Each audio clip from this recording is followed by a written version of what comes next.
The bottom line is I don't want to make people's lives better by giving them somebody else's money. I want to give them the opportunity to go out and earn the money and provide for themselves and their families. That's Rick Santorum's tongue-tied moment on New Year's Day. Back with me now. Man who has some strong views on politics, Phil Donahue. What do you make of the Rick Santorum surge? One of many. He's, I saw him commenting on the Straits of Hormuz. He's got both guns out. He's already angry. You can see it.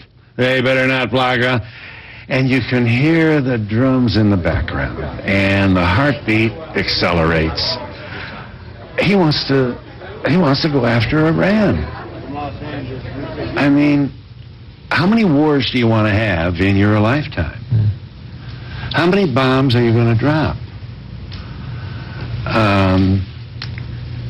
I just think it looks like we've become a warrior nation. We bombed Grenada. We are dropping bombs on crowded cities at night where old people and children are sleeping. And we're watching it on CNN.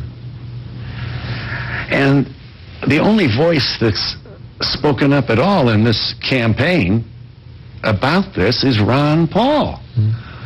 Why are we so interventionist, he wants to know? What are we doing with all these wars? How are we safer? These are very common sense observations, and no other candidate can possibly speak those words. It would be, they believe, politically fatal. Now think about that. You can't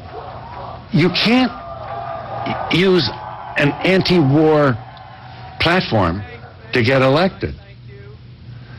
So maybe that explains why it's so easy for us to go to war.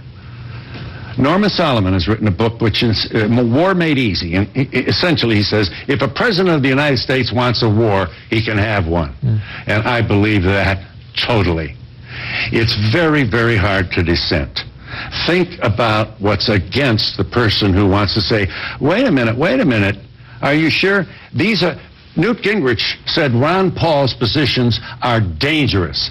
So it's fear. We have to be tough.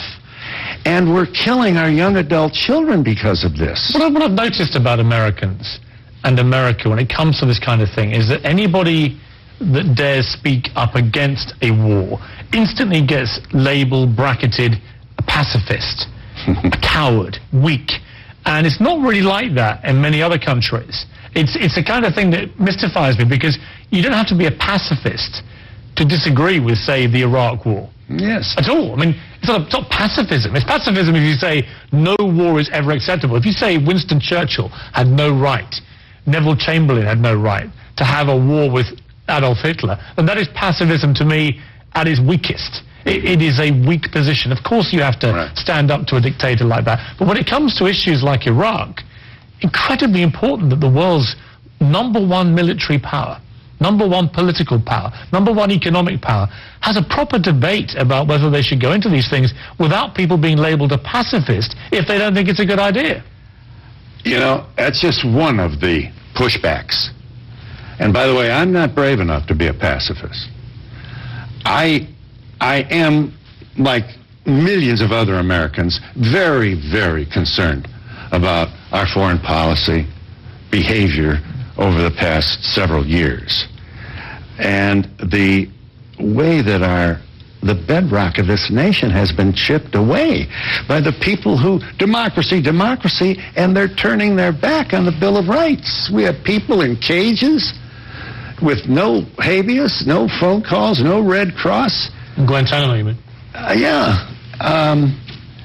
This is not the country that my parents raised me to pledge my allegiance to.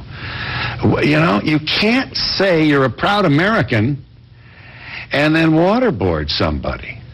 You can't say you're a proud American and assassinate an American citizen in another country. Those are mutually exclusive ideas. See, Ron Paul, I interviewed him yesterday. It's interesting you say this, because his big thing, and I think it's an impressive thing to say, is he supports the Constitution.